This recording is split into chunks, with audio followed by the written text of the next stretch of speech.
firstly, thank you, Imtiaz, for this has been our first GDC and it's been incredible. So, congratulations to you, Rajesh, everyone who's been doing this for like the past few years, or actually a lot of years, to be honest. But it's wonderful. It's great. So, guys, Rajesh, um, and usually I do like odd occasions. I do these fireside chats. I think the last time I did that was maybe 2 years back. Uh, but it's always fun to have someone. MPL is like a new kid in town. Yeah. Safe to say that. Yeah. Absolutely. Apparently raised a lot of money, so it'll be good to hear what are they doing. Yeah. And so it's a good. There's a lot of talk about MPL and what they're doing, and I'm guessing that there will be a lot of people here who would be curious to know what is it that you guys do? What does MPL do? And what is that offering that is meaningful for the consumer and for the developer ecosystem? Absolutely. MPL is a competitive gaming platform, but our focus always is in making the competition real. When I say real, it has to be with skin in the game. And any serious competition in the world always happens with skin in the game. And skin in the game usually means that there's money on the table, right? our app has a whole bunch of games, starting from games like pool, chess, caroms, etc., so on and so forth, and even simpler games. And the idea is very simple. If two players are pitted against each other in a game of chess, and both of them put in $50 each, the person who wins essentially makes 80. The platform makes the rest of the 20. And that 20 usually and eventually now is being split between the developer and the platform. And Okay, that's so- the business model. Okay, to be so honest. That's it. let's take it step by step. So Right. I go to the Play Store or the App Store and download the game. Right. So you don't in Android you don't need to go to the Play Store, right? Okay. We distribute straight from our website, Okay. and the app But why so? because the Play Store policies are they have a policy wherein any format of money gaming is something that they're not putting up on the Play Store. So, And yeah. Okay. So this is real money gaming in a way. yeah, it is real money gaming. I mean, it is absolutely real money gaming, right? But the key thing here is to understand that real money gaming in India has been mostly painted in one color, which is it's either been Rummy or it's either been the card games or the fantasy guys. But all of the games that people build, right? Most of the developers here, every single game that they're building can be incredibly monetized if they were to, implement a competitive element with money on it. The beauty there is that if you take a normal game that's published on Play Store or any other store today, only 3 or 4 sessions, 3 or 4% of their sessions, at best case scenario, are sessions which are by paid users. I'm saying paying users, right? But all the rest of the 90-95 sessions are all free users in most games, right?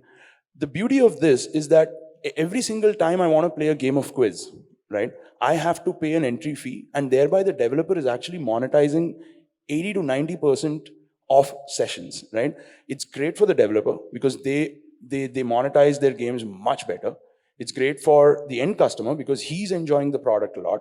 So every single stakeholder in this entire piece is extremely happy, right? And that's so, exactly what we so do. it's side loaded. It's not downloaded from an app store. Absolutely. So which means that you have to do a lot of work to market and create the awareness that because there's always that friction with side loading. Absolutely.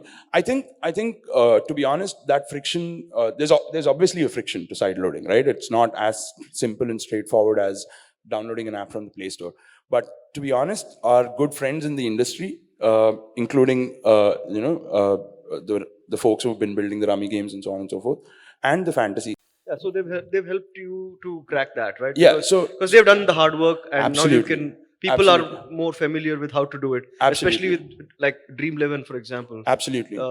They're also side loaded. Yep. Not only them. In fact, now even Paytm also has a similar product. So even they are sideloading their app. And I think in a year from now, it's going to become very, very obvious to people that sideloading is an economically more viable option.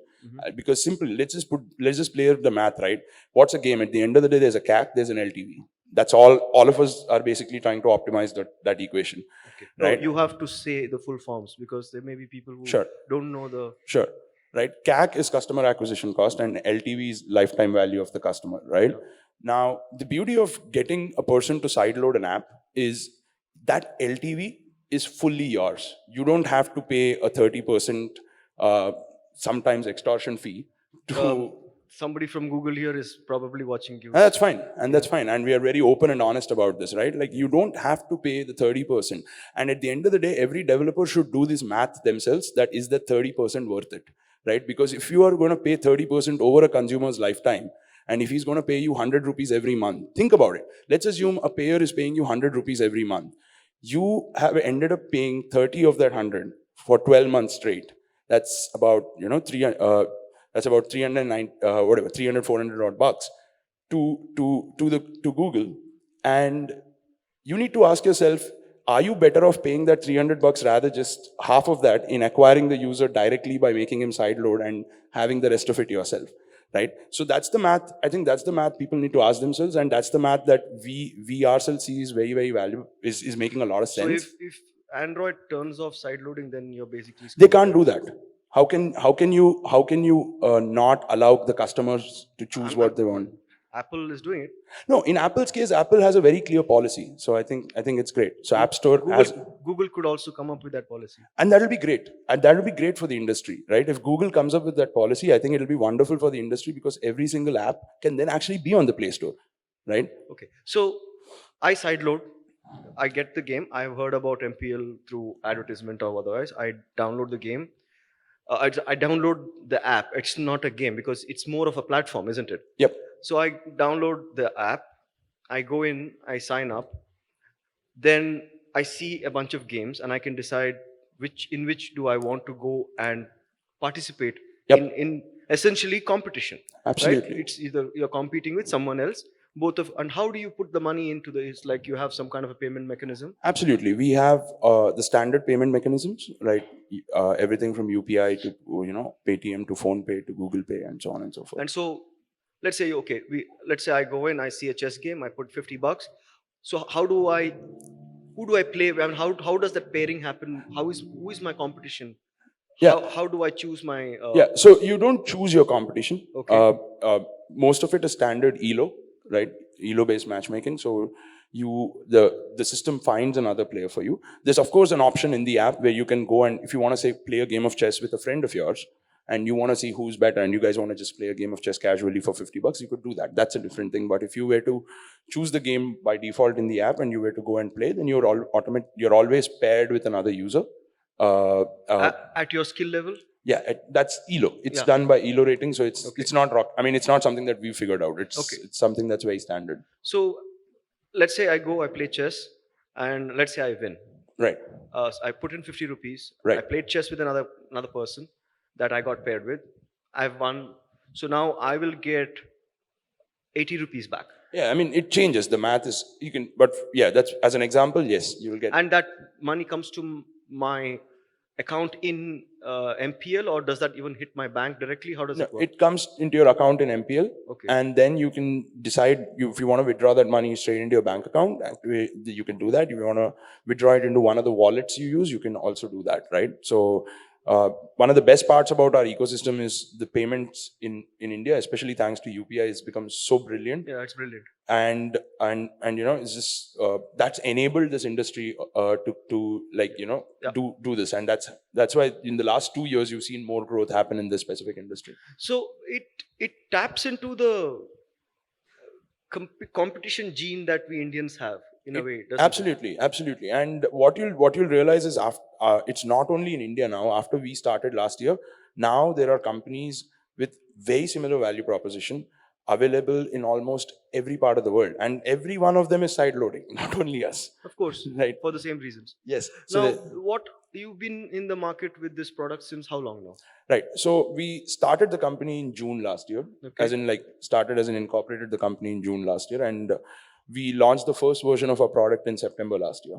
So it's been About a year? little over a year. So how's it gone for you guys? I mean, how many players are playing, and are there numbers that you can share about? Like, it'd be like, what are the examples, if any, of people having made some decent money and feeling really happy about it? And Right. So, I mean, obviously there are a lot of people who made decent amount of money. In fact, I'll give you one example. We ran. I'll give you an example of what is the power. Where is this format so powerful, right? So we ran this chess tournament recently, right? About, I think, in July. Now we're going to do it every year, and the whole idea was that we wanted to get as many chess players from across the country to play one single tournament, and that was basically a knockout kind of a battle royale kind of a tournament. And it lasted for like 12 hours, speed chess, and the prize money of that tournament was about, I think 4 or 5 lakhs. I'm not very sure, but it was roughly around that range. There were about 96,000 people from across the country. in India, Yes, in India. 96,000. Absolutely. Who participated in that tournament. And the most interesting part was that the top two, where one was an India master, who is very soon going to become a grandmaster. The second one was a grandmaster, and we didn't plan for it. These guys came and they played, right? And and when we met the person who won it, who's the India master, he actually defeated the grandmaster and won that tournament. When we met that person in Delhi, his dad basically was telling us that the money that he's won in this, he was going to actually use it to get better coaching for his son to become a pro chess player. And this is on record, by the way. So that's the beauty of this format, right? You've given a good example, but is this the exception or is this the norm? I mean, It is the norm. It is the norm, and I'll tell you why it is the norm also, right? There's so many examples of players who've used it the right way. Now, is this going to always be the norm? No. In some cases, obviously, there will be some cases where people might not use it the right way, and we are cognizant of that, right? And that's the reason why we are very specific about the kind of lobbies we run, and Yeah. the kind of and the usual checks and Because balances it's a that we keep. thin line, one could, if you're looking at it from a critical perspective, you Absolutely. could say this is there's one veneer, one level above the table business, and there's a below the table business of. You could also have a gambling element that is happening, and somebody could start questioning: is this a gaming platform or a gambling platform? Sure. No, I appreciate that question, and the fact that you put it out so honestly is very good. See, I'll ask you a very simple question. I'll counter that with a very simple question, right? If every single tournament in the world, right, the participating team pays an entry fee. For example, let's take the way we used to play cricket when we were kids, right? हम लोगों को जाके एक tournament खेलना होता था, सारे cricket, all of us used to get together, we used to pool in money, and every team used to go and say कि 1,000 रुपए, and 10 teams, सब लोग 1,000 रुपए दिए. Correct. And so the point there is that if that is okay in physical sport, Yes. right? If that is okay and that's comfortable in physical sport, I think it's just that we need a little bit of time to just get comfortable with the fact that it's okay in digital sport as well. No, perfectly fine. And it's a game of. All these games are games of skill. Absolutely. Undeniably so. Undeniably so, exactly. Which is the point, right? Yep. Because there are some fuzzy ones out there. Absolutely. Like nobody is going to deny कि यार, I mean, chess game of skill, pool game of skill. I mean, like it's obvious. I mean, it's and so I have one random question though, which is what kind of if somebody wins money, what tax is applicable? Is it a regular income tax that is applicable? Or so I think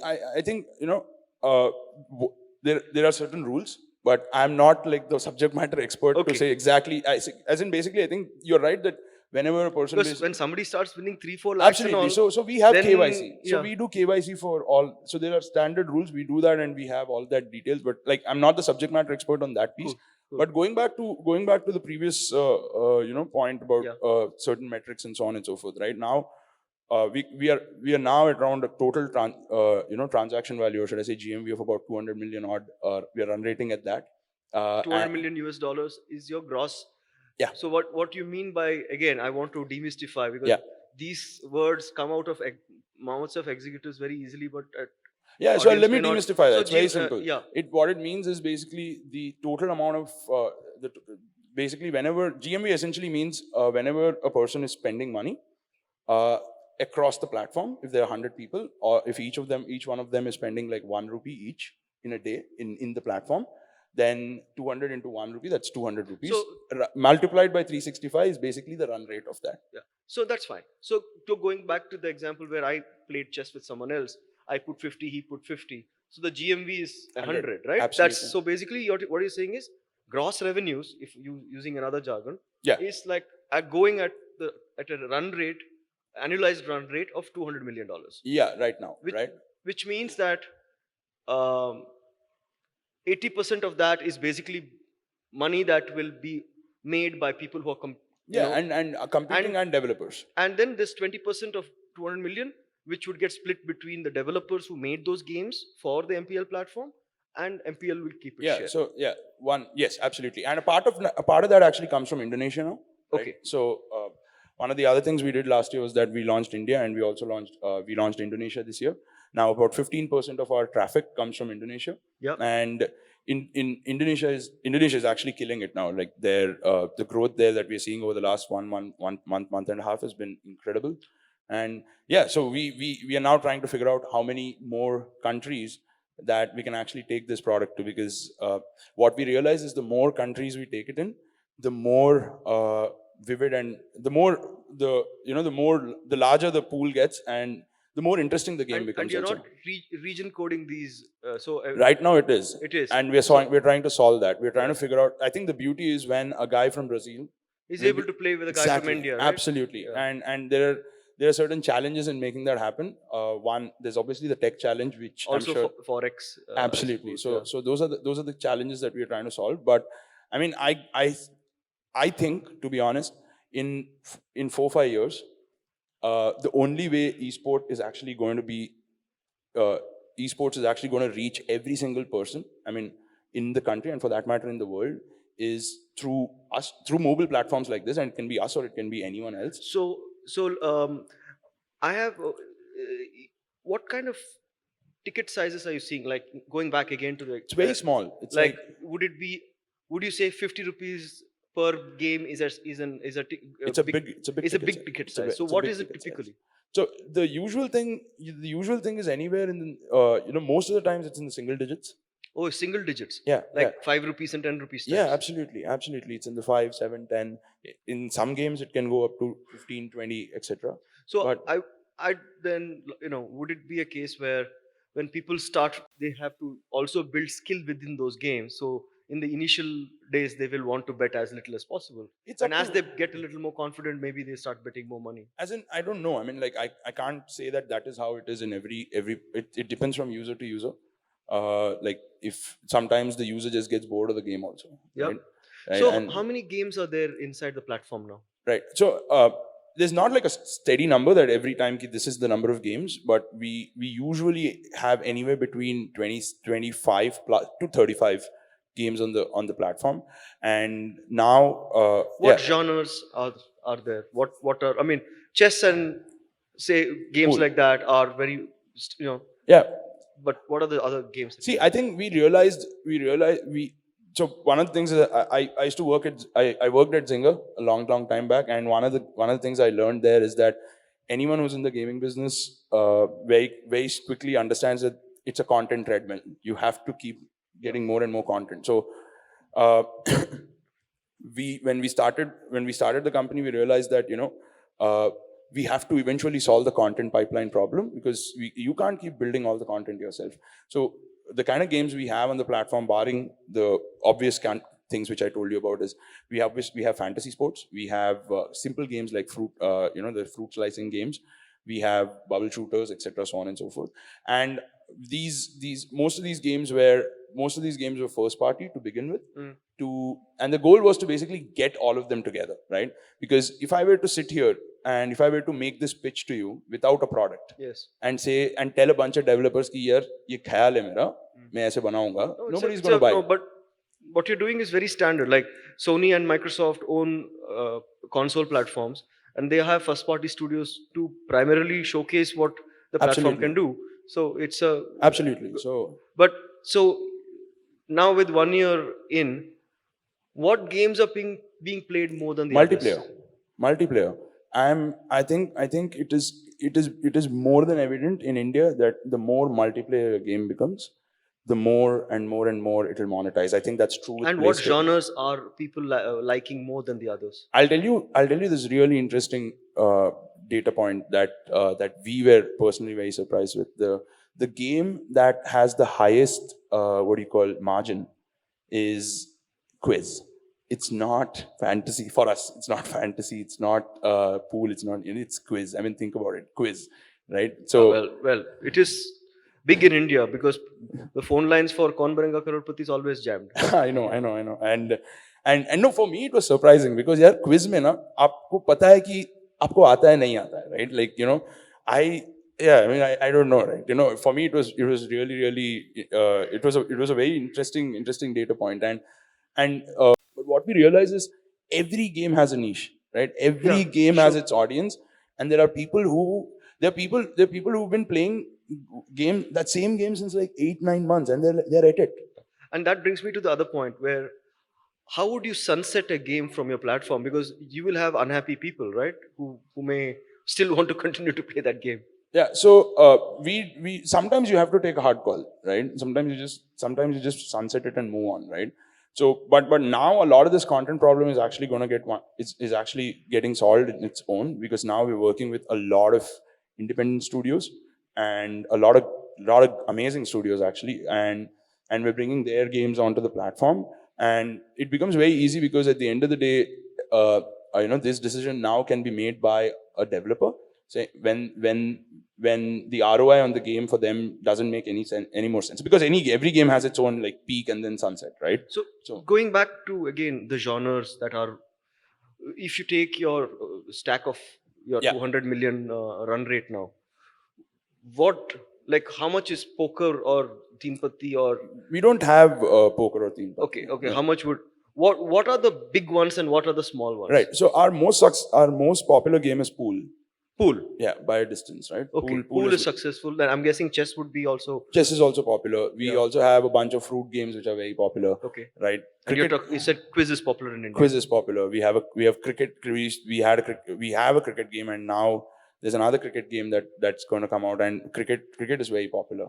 Okay. Right. Very And good. Yeah, of course. yeah, right. And so it's seasonal, to be honest, right? Okay. But multiplayers usually tend to be very, very popular because it's just very natural, right? You and another person going at it simultaneously. So you talked about the 30% and that not being a fair deal. So what is your idea of a fair deal? What do you give to your developers? Yeah, our scene with the developer is very simple. You will see monetization literally from the first minute you ship your product. I'm not saying 1 month, 15 days. It's the beauty of this product is, let's assume a developer here who's made quiz. Take quiz as a simplest example, where to ship on MPL, right? And his game goes live. And 1 hour into the game going live, if there have been like about 60,000 odd quizzes taken, right?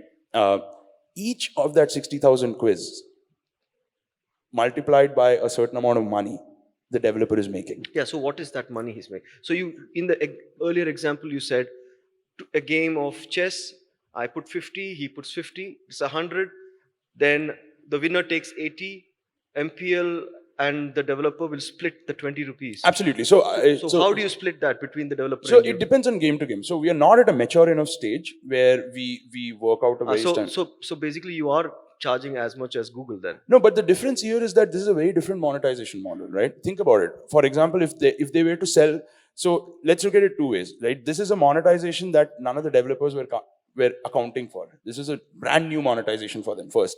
Second, if there's a game developer who's shipping on the platform, and if he were to be selling in-app goods, in-app purchases, and virtual goods, we hardly take anything there. It's all theirs. We hardly take anything there, right? So Are there some happy developers who are working? oh yes. We have a lot of happy developers who are working with us, right? And to be Share honest, some numbers, even Yeah. if it's percentages or numbers. absolutely. So we recently launched this quiz game called Tsunami, which is on the platform. they're doing really, really well, and their game is working very, very well on the platform. And uh, Have they been able to recover their dev costs? oh yeah, they are actually they're very successful on terms of revenue, right? Uh, I think our goal internally is to create a, what we keep saying is, when can a game developer get to a 1 crore revenue run rate as quickly as possible? And now we are seeing that that is actually possible to do with a lot of game developers. And I'm not talking about really fancy game So, developers. but you have, it seems like some kind of a cap on how many games will be on your platform. No, there's no such cap. There's no such cap. So, do you foresee that you could have 100 games on? Absolutely. The problem that we need to solve, and that's a very good question, and the problem that we need to solve is figuring out what game works for what user. For example, if Rajesh is a quiz guy, we need to ensure that we are able to surface different kinds of quizzes to Rajesh. And if I'm like a FPS guy, then I would want to see more and more. So that's something we are working on. I don't think we are there yet. So I think that once we fix that, 100, 200, it won't make any difference. In a way, we are like, in a way, it's like the content business, like Netflix, or for that matter, Hotstar, or any of these guys. Cool. I think you're onto something here, right? Yeah. Fingers crossed. I think, see, whether we do it or someone else does it, I'm telling you, there's going to be someone in this business who's going to make it, who's going to make a global product where people will be able to compete with one another. Okay, how many developers in this room? Like small developers in this room. So after listening to this, how many of you would be interested to put your game on their platform? No, thank you so much for that feedback. Firstly, thank you so much. So I don't know who it is, etc. But yeah, we are always trying to learn. It is not a mature industry. You're absolutely right. But that's why there's so much potential, right? If it were a mature industry and everybody knew what it is and sabko pata hai ki aise hi hone wala hai, then there's very little to do there, right? So yeah, we are more than happy to learn, and I'd love to have a chat with you and figure out how we can bring your game and do it in a way where you're very happy about it. So I noticed that when I asked the question, there were several hands that went up. But when I asked the follow up that would you put your game on MPL, a substantial number of those hands went down. Absolutely, and that's not a surprise. And I'm surprised that even there were 2-3 hands that went up. It's fine, and that is what it is, right? At the end of the day, I'm not expecting everybody is going to put their hand up and say, you know what, I'll put my game on MPL. We need to prove ourselves. Good. If so we don't, what does that mean? Putting out data that that developers could chew on and no, there's no need to put out data. The best way for developers to get other developers on board is when a developer who's published a game on MPL goes and tells another developer, hey, bro, I'm making this kind of money. Because at the end of the day, I can put all the fancy case studies, I can put all the fancy numbers, I can throw out all these fancy, run rate numbers and stuff. The proof in the pudding is it's making money. कितना कमा रहा हूँ. एक third party developer जाके बोलेगा कि भाई इतना कमा रहा हूँ.